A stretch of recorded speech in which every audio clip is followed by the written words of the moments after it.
Good morning students. Today we will start the first chapter of physics of class 9 that is motion. आज हम लोग बात करेंगे physics के फर्स्ट चैप्टर का जो कि क्लास 9 का पहला फिजिक्स का चैप्टर है मोशन. मोशन मीन्स गति. होता क्या है बेसिकली मोशन का हम सिंपल बात करेंगे तो कह सकते हैं कि the motion means movement of a body और ऑब्जेक्ट. एक ऑब्जेक्ट या एक बॉडी किसी भी ऑब्जेक्ट को अगर मूव करा रहे हैं उसमें मूवमेंट हो रहा है. मूवमेंट मतलब गति. अगर कोई चीज़ हिल रहा है, डोल रहा है, एक जगह से दूसरी जगह जा रहा है, मूव कर रहा है एक पोजीशन से दूसरे पोजीशन तक, या कोई बॉडी या कोई ऑब्जेक्ट, कोई आदमी या फिर किसी ऑब्जेक्ट को हम एक जगह से दूसरी जगह मूव करा रहे हैं, उसके अंदर हमको मूवमेंट दिखेगा. तो जहाँ पे हमको मूवमेंट दिखेगा तो हम कह सकते हैं कि उस बॉडी या उस ऑब्जेक्ट में क्या है, मोशन है. मोशन मीन्स सिंपल मतलब समझेंगे कि मूवमेंट होना चाहिए. ऑब्जेक्ट या बॉडी के अंदर क्या होना चाहिए, मूवमेंट. हमको दिखना चाहिए मूवमेंट, तब हम कहेंगे कि मोशन हो रहा है. All the object in motion have one thing in common in them. एक भी जितने भी ऑब्जेक्ट मोशन में है, चाहे कोई भी ऑब्जेक्ट हो या कोई भी बॉडी मोशन हो, सब में एक चीज़ कॉमन क्या होता है, दे change their position with time. ध्यान यही रखना है कि अगर समय के साथ पोजीशन बदलता है किसी भी ऑब्जेक्ट का, तब उसको कहेंगे कि मोशन में है. और यही सारे ऑब्जेक्ट जो मोशन में होंगे उनमें कॉमन होता है. क्यों? क्योंकि सारे ऑब्जेक्ट्स जो भी मोशन में होंगे सबका पोजीशन जो होगा समय के साथ चेंज होगा. मान लेते हैं कि एक सेकेंड हैंड है, घड़ी का एक सेकेंड वाला सुई है, तो उस सेकेंड वाले सुई को अगर हम देखते हैं तो अभी अगर मान लेते हैं 3 पे है तो कुछ टाइम बाद वह कहाँ चला जाएगा, 4 पे चला जाएगा. तो कुछ टाइम के मतलब कुछ समय के बाद इसका पोजीशन 3 से कहाँ चला गया, 4 पे. इसका मतलब जो सेकेंड हैंड है, जो घड़ी का वॉच का जो सेकेंड हैंड है वह क्या हो रहा है, मूव कर रहा है. ठीक है, तो यहाँ पे हम लोग कह सकते हैं कि उस हैंड में क्या हो रहा है, मूवमेंट हो रहा है. क्यों? क्योंकि टाइम के साथ उसका पोजीशन चेंज हो रहा है. पहले देखें इनिशियली 3 पे था, फाइनली कहाँ पहुँच गया, 4 पे. If A object changes its position with time, यानी समय के साथ. अभी हम यहाँ पे हैं, कुछ देर बाद कहीं और चले जाएं, तो अगर टाइम चेंज तो हो ही रहा है, लेकिन अभी हमको कोई यहाँ देखा, 10 मिनट बाद अगर हम दूसरे जगह चले जाएंगे तो समय के साथ मेरा पोजीशन यहाँ से वहाँ से चेंज हो गया. तो ऑब्जेक्ट को हम अपने आप को क्या कह सकते हैं, मोशन में कह सकते हैं. ठीक है, तो जितने भी ऑब्जेक्ट मोशन में होंगे, जो भी ऑब्जेक्ट या बॉडी कोई भी चीज़ मोशन में, सबसे जो मेन कॉमन चीज़ उसमें क्या होगा, दे change their position with time. समय के साथ उनका पोजीशन बदलता है. किसी का जल्दी बदलेगा, कोई फास्ट होगा तो जल्दी बदलेगा उसका पोजीशन समय के साथ, कोई स्लो होगा तो थोड़ा स्पीड उसका कम होगा तो थोड़ा टाइम ज़्यादा लगेगा पोजीशन चेंज होने में. लेकिन कॉमन एक चीज़ तो यही तो होगा ही कि टाइम के साथ पोजीशन उसका क्या होगा, चेंज होगा. एक ऑब्जेक्ट अभी ए पे था, यहाँ चला गया बी पे. मान लेते हैं यहाँ पे 10 AM हो रहा था, अब 10:15 AM हो रहा है. तो 15 मिनट के ड्यूरेशन के बाद हम देखते हैं कि ए से ऑब्जेक्ट कहाँ चला गया, बी पे. तो टाइम चेंज हो रहा है. टाइम चेंज होने के साथ साथ पोजीशन भी चेंज हो रहा है. अगर यह दोनों सिर्फ टाइम चेंज हो, अगर देखते हैं 10 AM में भी यहीं पे था, 10:15 में भी यहीं पे अगर है, तो ऑब्जेक्ट जब ए पे था, दोबारा जब सब कुछ देर बाद अगर देखते हैं तब भी ए पे रहेगा. तो समय के साथ टाइम तो चेंज हो रहा है लेकिन पोजीशन चेंज नहीं हो रहा है, तो उसको कहेंगे रेस्ट में, स्टेशनरी कहेंगे. लेकिन एक ऑब्जेक्ट है 10 AM में ए पे था, 10:15 में चला गया बी पे, तो हम कह सकते हैं वहाँ पे वह ऑब्जेक्ट क्या चीज़ में है, मोशन में. ठीक है, तो मोशन को डिफाइन करेंगे. मोशन बेसिकली क्या है, किसी भी ऑब्जेक्ट या किसी भी बॉडी का जो मूवमेंट होता है, उस मूवमेंट को हम लोग क्या कहते हैं, मूवमेंट मतलब गति. हिल रहा है, चल रहा है, एक जगह से दूसरी जगह जा रहे हैं, आ रहे हैं, तो वह मोशन होगा. और जितने भी ऑब्जेक्ट मोशन में है उनमें कॉमन क्या होता है, समय के साथ, टाइम के साथ, with respect to time they change their position. एक बस अभी यहाँ है, कुछ देर बाद अगले जगह अगले स्टॉप पे चला गया, तो समय के साथ उसका पोजीशन बदल रहा है, तो हम कहेंगे कि बस मोशन में है. अगर अभी देखें 1 घंटा बाद भी बस यहीं पे है, तो हम कहेंगे कि वह बस क्या है, रेस्ट में है, स्टेशनरी है. तो समय के साथ जिस भी ऑब्जेक्ट या बॉडी का पोजीशन चेंज होगा उसको कहेंगे क्या, मोशन में. अगर पोजीशन चेंज नहीं होता है, टाइम चेंज हो गया लेकिन पोजीशन वहीं का वहीं है, इनिशियल फाइनल सेम है, तो हम कहेंगे ऑब्जेक्ट क्या है, स्टेशनरी है या रेस्ट में है. दूसरा next point, a body is said to be in motion if it changes its position continuously with respect to a stationary object. ठीक है, पहले देखते हैं स्टेशनरी ऑब्जेक्ट क्या है. स्टेशनरी ऑब्जेक्ट किसको कहेंगे, अभी बताएं. एक ऑब्जेक्ट ए पे था 10 AM में भी, फिर देखें 1 PM में भी, वहीं पे है, 3 घंटे बाद भी वहीं पे है। तो अगर टाइम चेंज हो रहा है लेकिन ए पे ऑब्जेक्ट है, पोजीशन चेंज नहीं हो रहा है, तो ऐसे ऑब्जेक्ट को हम क्या कहते हैं, ऑब्जेक्ट इज एट रेस्ट और ऑब्जेक्ट इज स्टेशनरी। स्टेशनरी मतलब स्थिर होता है, जो रुका हुआ। तो रुका हुआ कब कहेंगे, स्थिर कब कहेंगे, जब टाइम के साथ उसका पोजीशन चेंज नहीं होगा। मान लेते हैं हम लोग का घर यहाँ पे है, अभी यहाँ पे है, 1 घंटा बाद भी यहीं रहेगा, तो समय के साथ इस हाउस का पोजीशन चेंज नहीं हो रहा है, तो हम कह सकते हैं कि यह ऑब्जेक्ट कैसा है, स्टेशनरी है। जैसे हमारे स्कूल का पोजीशन है, आज भी जाएंगे तो यहाँ, कल भी जाएंगे, उसने टाइम में जब भी जाएंगे तो वहीं हमको मिलेगा। इसका मतलब समय के साथ उसका पोजीशन हमारे रिस्पेक्ट में नहीं चेंज हो रहा है, तो हम कहेंगे कि वह ऑब्जेक्ट जो हमारा स्कूल है क्या है, रेस्ट पे है। तो स्टेशनरी ऑब्जेक्ट को ही हम लोग क्या मानते हैं, रेफरेंस पॉइंट मानते हैं। रेफरेंस पॉइंट क्या होता है, ऐसे समझ लो। रेफरेंस पॉइंट मतलब होता है, जब हम बात करेंगे मोशन का, तो मोशन का थोड़ा सा और डिटेल में समझेंगे कि मोशन होता क्या है। Motion is a relative term. Motion क्या है, रिलेटिव टर्म है। कोई भी ऑब्जेक्ट एब्सोल्यूट मोशन में नहीं होता है, एब्सोल्यूट रेस्ट में नहीं होता है। मोशन रिलेटिव टर्म है। हम अगर बात करते हैं मोशन का, तो जनरली हम बोल तो देते हैं motion, but that motion is relative motion. हम अगर बात करते हैं कि एक ऑब्जेक्ट मूव कर रहा है,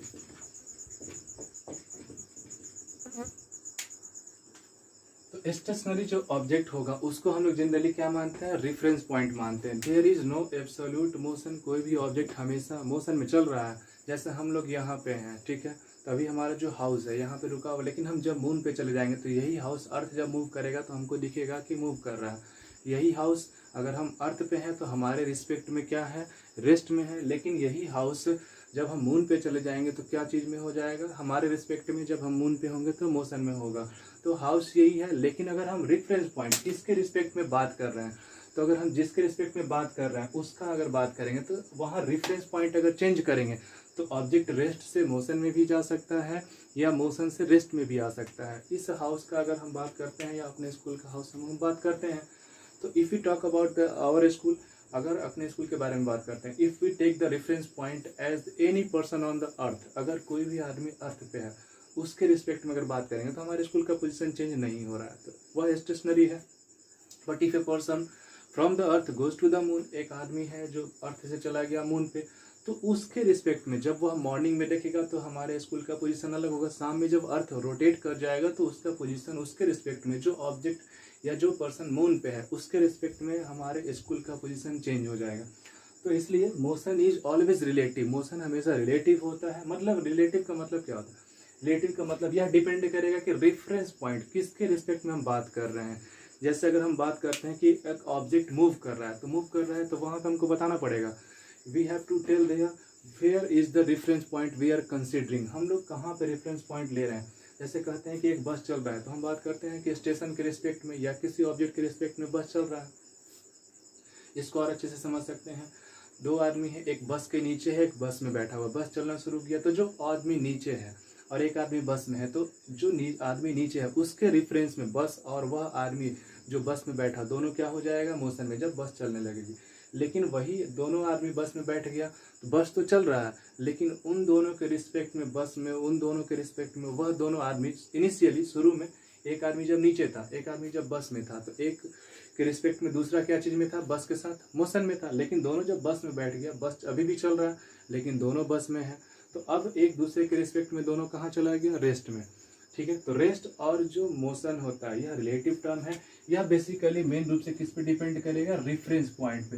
रेफरेंस पॉइंट मतलब समझ लेना कि जैसे हम बात करते हैं ना कि इसके रेफरेंस पे, कोई डॉक्टर के यहाँ हम लोग जाते हैं तो रेफरेंस लेते हैं कि अच्छा इनसे रेफरेंस लेकर आए हैं, मतलब कौन हमको सजेस्ट किए हैं, किसके रिस्पेक्ट में हम बात कर रहे हैं। तो वही यहाँ रेफरेंस पॉइंट। हम मोशन का बात करेंगे, ऑब्जेक्टिव हम सिंपल बात कर रही कि ए इज मूविंग, ए में मूवमेंट हो रहा है, तो हम इसको ऐसा नहीं कर सकते, हमको कहना पड़ेगा we have to say A is moving with respect to any object, जिसको रेफरेंस पॉइंट मानेंगे। मान लेते हैं कि बी को रेफरेंस पॉइंट मानते हैं, तब हमको लिखना पड़ेगा A is moving with respect to B. तो सबसे पहले हमको बताना क्या होगा, रेफरेंस पॉइंट बताना होगा। बिना रेफरेंस पॉइंट के, जैसे मान लेते हैं एक पेन यहाँ पे है, इसको मान लेते हैं यहाँ रखे हैं, अब एक ऑब्जेक्ट यहाँ से मूव कर रहा है, एक पेड़ यहाँ पे फिक्स कर दिए, अब एक यहाँ पे एक ट्री है उसको फिक्स कर दिए, एक ऑब्जेक्ट यहाँ से मूव कर रहा है, तो ट्री यहाँ फिक्स है, तो हम कह सकते हैं कि इस ट्री के रिस्पेक्ट में इस आदमी का पोजीशन समय से के साथ चेंज हो रहा है। तो यह ऑब्जेक्ट जो है जो मूव कर रहा है किसके रिस्पेक्ट में, ट्री के रिस्पेक्ट में।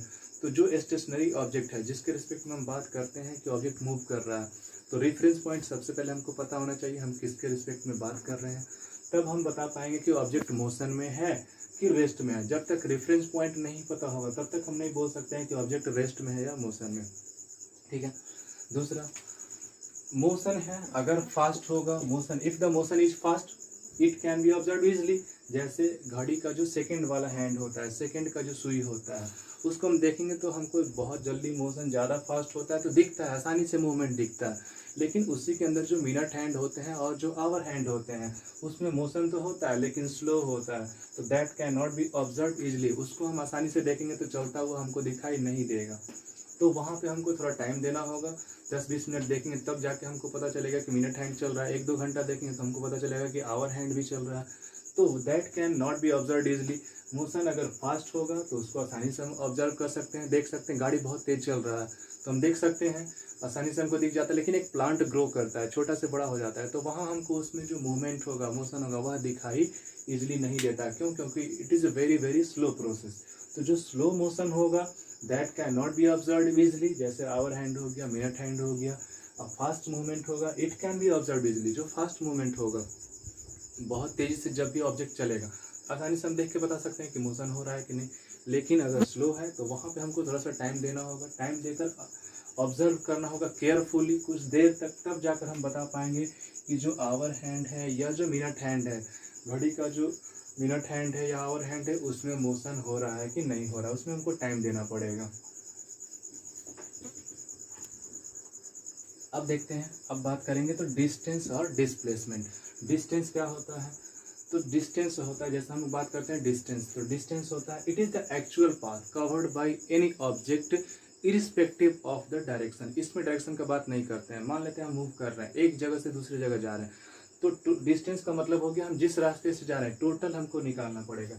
जैसे मान लेते हैं एक ऑब्जेक्ट है, ए से गया बी की तरफ 4 मीटर, अब यहाँ बी से चला गया सी की तरफ, यह सी पोजीशन है 3 मीटर। तो इसमें डिस्टेंस का बात करें तो डिस्टेंस मीन्स एक्चुअल पाथ, जो टोटल डिस्टेंस हम ट्रेवल किए हैं, हमको रास्ता चेंज करने की जरूरत नहीं है। तो यहाँ पे एक्चुअल पाथ कितना हो जाएगा? टोटल डिस्टेंस 4 + 3 7 मीटर हो जाएगा। यहाँ डायरेक्शन नहीं देखेंगे, we will not consider direction here. ध्यान रखना, डिस्टेंस क्या होता है? Distance is the actual path covered by an object or a body irrespective of the direction, मतलब without considering the direction। Direction का ध्यान हमको नहीं रखना होगा, सिर्फ हम देखेंगे कि एक्चुअल टोटल हम कितना कवर किए हैं, एक्चुअल पाथ। यहाँ एक ऑब्जेक्ट ए से बी तक गया 4 मीटर, बी से गया सी तक, तो ए से सी तक उसका डिस्टेंस कितना हो गया? What is the distance between A and C? A और सी के बीच उसको डिस्टेंस कितना कवर करना पड़ा? 4 + 3 कितना हो जाएगा? 7 मीटर। तो डिस्टेंस एक्चुअल पाथ है। डिस्प्लेसमेंट क्या है? Straight line distance between initial and final position. Initial मतलब शुरुआत में ए पे, फाइनल चला गया सी पे, तो स्ट्रेट लाइन डिस्टेंस। अब हमको अगर डिस्प्लेसमेंट का बात करेंगे तो डिस्प्लेसमेंट देखेंगे तो straight line distance between initial and final. A है इनिशियल पोजीशन और सी है फाइनल पोजीशन। तो इनिशियल पोजीशन और फाइनल पोजीशन के बीच स्ट्रेट लाइन मिलाएंगे, यह शॉर्टेस्ट डिस्टेंस होगा। तो displacement is the straight line और shortest distance between initial and final position. हम यह नहीं देखेंगे कि किधर से गया, हमको सिर्फ यही देखना होगा। जैसे अगर बात करते हैं कि हम लोग पढ़ते हैं तो वहाँ पे अब जैसे रिजल्ट आता है तो बाहर में हम लोग घर पे रहते हैं तो गार्जियन देखते हैं कि कितना देर पढ़ रहे हैं, नहीं पढ़ रहे हैं, तो वह एक्चुअल हमको गार्जियंस को पता होगा कि कितना देर पढ़ रहा है। लेकिन अगर हम बाहर में रह के पढ़ाई करते हैं तो वहाँ पे गार्जियन क्या देखेंगे? रिजल्ट ही देखेंगे। तो उसी तरह से अगर हम घर पे हैं तो सारा मूवमेंट हमारा ऑब्जर्व हो रहा है, यानी टोटल काउंट कर रहे हैं, तो यह एक्चुअल पाथ हो गया। अगर हम बाहर हैं तो फिर हम क्या कर रहे हैं वो नहीं देखेंगे, सिर्फ देखेंगे कहाँ से कहाँ तक, यानी रिजल्ट देखेंगे क्या कर रहा है, यानी इनिशियल शुरुआत में कहाँ था और फाइनल कहाँ चला गया। तो इनिशियल ए पे, फाइनल सी पे, तो अब बीच में क्या किया नहीं किया वह नहीं कंसीडर करना होगा, हमको सिर्फ देखना होगा ए से सी का स्ट्रेट लाइन डिस्टेंस। तो उसी तरह से डिस्प्लेसमेंट भी होता है। डिस्प्लेसमेंट में हमको कंसीडर नहीं करना होगा कि किस रास्ते से हम जा रहे हैं। डिस्प्लेसमेंट में सिर्फ कंसीडर करेंगे where was the initial position and where is the final position. We will join it with a straight line. It is the shortest distance between the initial and final position. तो here from Pythagoras theorem we will get that this will be 5 meter. So here displacement will be 5 meter from Pythagoras theorem. तो displacement, अब यहाँ पे दूसरा ध्यान क्या रखना है, डिस्टेंस में डायरेक्शन को कंसिडर नहीं करते हैं, but it is the straight line distance between initial and final position, so we must consider the direction here. हमको यहाँ डायरेक्शन भी कंसीडर करना होगा, डायरेक्शन भी देखना होगा कि डायरेक्शन इनिशियल किधर और फाइनल किधर है. तो इनिशियल और फाइनल के बीच का जो स्ट्रेट लाइन डायरेक्शन होगा उसको भी देखेंगे. तो एक पहला डिफरेंस हो गया डिस्टेंस और डिस्प्लेसमेंट का.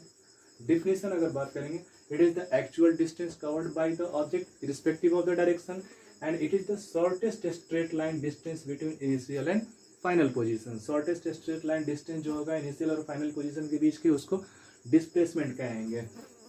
दूसरा डिफरेंस, यह स्केलर क्वांटिटी है और यह वेक्टर क्वांटिटी है.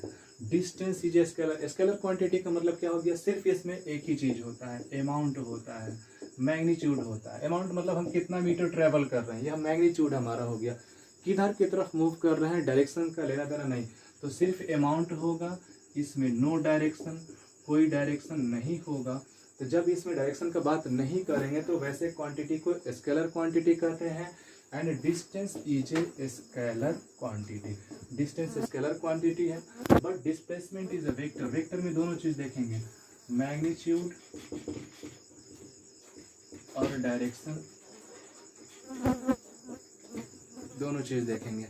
मैग्नीट्यूड मतलब यहाँ अमाउंट भी देखेंगे, 5 मीटर भी ट्रेवल किया. अब किधर की तरफ, टुवर्ड्स, यह भी लिखना होगा. अगर मान लेते हैं नॉर्थ की तरफ मूव किया तो डायरेक्शन भी लिखना होगा, 5 मीटर टुवर्ड्स नॉर्थ. तो यह वेक्टर क्वांटिटी है क्योंकि इसमें अमाउंट भी मैग्नीट्यूड भी. अमाउंट, मैग्नीट्यूड का मतलब अमाउंट, मात्रा, कितना मीटर. जैसे डिस्टेंस या डिस्प्लेसमेंट मीटर में मापा जाता है, तो यहाँ मैग्नीट्यूड कितना मीटर, कितना किलोमीटर हो गया, कितना सेंटीमीटर हो गया. तो यह मैग्नीट्यूड भी हमको बताना होगा. और डायरेक्शन किधर की तरफ, ईस्ट वेस्ट, जो भी डायरेक्शन है हमको दिखाना पड़ेगा. तो displacement is a vector quantity while distance is a scalar quantity. Distance scalar quantity है और डिस्प्लेसमेंट वेक्टर क्वांटिटी है. क्यों? क्योंकि यहाँ पे हमको डायरेक्शन देखने का जरूरत नहीं होगा, यहाँ डायरेक्शन जरूर देखना होगा. तीसरा डिफरेंस है, it can never be zero. यह जीरो नहीं हो सकता है. डिस्टेंस जीरो नहीं हो सकता है, लेकिन यह जीरो हो सकता है. कैसे? तो डिस्टेंस क्या है, मान लेते हैं हम चलेंगे तो कुछ ना कुछ तो मूव करेंगे हम करेंगे. अगर किधर की तरफ भी मूव करेंगे, लेफ्ट या राइट जहाँ भी जाएंगे, मिनिमम 1 सेंटीमीटर, 1 मिलीमीटर, एक डिस्टेंस तो कवर करेंगे, वह कभी जीरो नहीं हो सकता है. तो distance can never be zero. Distance कभी जीरो नहीं हो सकता है, निगेटिव नहीं हो सकता है. But displacement can be zero, can be negative. Displacement zero भी हो सकता है. कैसे? एक सर्कल में मूव करेंगे, मान लेते हैं ए से चले, अब मूव करते करते फिर कहाँ पहुँच गए, ए पे. तो इनिशियल पोजीशन भी ए और फाइनल पोजीशन भी ए. तो अब पूछेगा straight line distance between A and A. तो ए से चले थे, ए पे ही पहुंच गए, किधर से गए उससे मतलब नहीं है, हमको पाथ कंसीडर नहीं करना. इनिशियल ए था, अगर फाइनल भी ए हो गया तो वहाँ पे डिस्प्लेसमेंट कितना हो जाएगा, जीरो हो जाएगा. तो डिस्प्लेसमेंट जीरो हो सकता है, डिस्टेंस कभी जीरो नहीं होगा. दूसरा, यह जीरो के साथ साथ निगेटिव भी हो सकता है. निगेटिव का मतलब कैसा निगेटिव होगा, मान लेते हैं ए से गया सी पे, अब फिर यह क्या हो गया, सी से वापस आया, सी से वापस आया, ए को क्रॉस किया, अब आ गया यहाँ बी पे. तो यहाँ जो डिस्प्लेसमेंट होगा अब क्या होगा, ए से अगर इधर पॉजिटिव मानते हैं तो इधर निगेटिव. तो ए से मान लेते हैं 5 मीटर गया, 5 मीटर आया, वो तो जीरो हो गया. +5 -5 इधर जीरो हो गया. लेकिन अब यहाँ इनिशियल पोजीशन से चला गया इधर की तरफ, मान लेते हैं इधर चला गया 4 मीटर, तो यहाँ डिस्प्लेसमेंट हो जाएगा -4. अमाउंट तो कभी निगेटिव नहीं होगा, मैग्नीट्यूड कभी निगेटिव नहीं होगा, लेकिन यहाँ पे जो माइनस है यह क्या दिखाएगा, यह डायरेक्शन दिखाता है. यहाँ निगेटिव जो साइन होगा, the negative sign in displacement shows the direction. Direction हमको दिखाता है कि बैकवर्ड की तरफ हम मूव कर रहे हैं, तब हम निगेटिव साइन लगाएंगे. अपोजिट डायरेक्शन में जब मूव करेंगे तो निगेटिव साइन लगाएंगे, माइनस का साइन लगाएंगे. तो डिस्प्लेसमेंट जीरो भी हो सकता है, निगेटिव भी होगा जब हम बैकवर्ड मूव करेंगे, अपोजिट डायरेक्शन में मूव करेंगे. लेकिन डिस्टेंस कभी जीरो नहीं होगा. यह क्या होता है, एक्चुअल डिस्टेंस का वर्ड होता है और यह शॉर्टेस्ट डिस्टेंस होता है. स्ट्रेट लाइन से इसको क्या करते हैं, मेजर करते हैं. तो डिस्टेंस और डिस्प्लेसमेंट है, इतना सारा डिफरेंसेज है. एक क्वेश्चन है जो अभी देते हैं क्वेश्चन, उसको सॉल्व करना है, बताना है कि टोटल डिस्टेंस कितना होगा, टोटल डिस्प्लेसमेंट कितना होगा। One question for you to solve.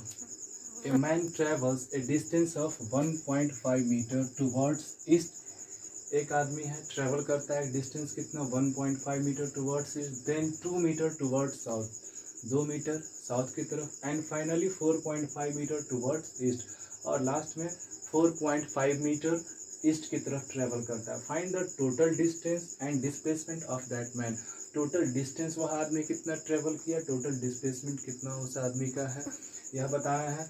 Direction के लिए याद रखना, यह जो डायरेक्शन होता है अपवर्ड डायरेक्शन नॉर्थ की तरफ, हमारा जो राइट साइड होगा, राइट हैंड होगा, इधर से मेरा जो राइट हैंड है ईस्ट की तरफ, और मेरा जो लेफ्ट हैंड है वेस्ट की तरफ, और जो डाउनवर्ड होगा एरो वह दिखाएगा साउथ डायरेक्शन। अपवर्ड डायरेक्शन जो होता है, अपवर्ड जो होता है नॉर्थ, डाउनवर्ड जो होता है साउथ। हमारा जो राइट होगा ईस्ट, और जो लेफ्ट होगा वह क्या दिखाएगा, वेस्ट डायरेक्शन दिखाएगा। तो यह डायरेक्शन हो गया। इस डायरेक्शन को कंसीडर करते हुए डायग्राम बनाना है, डायग्राम बनाकर सोल्व करना है, क्वेश्चन बताना है टोटल डिस्टेंस कितना हुआ और टोटल डिस्प्लेसमेंट कितना हुआ।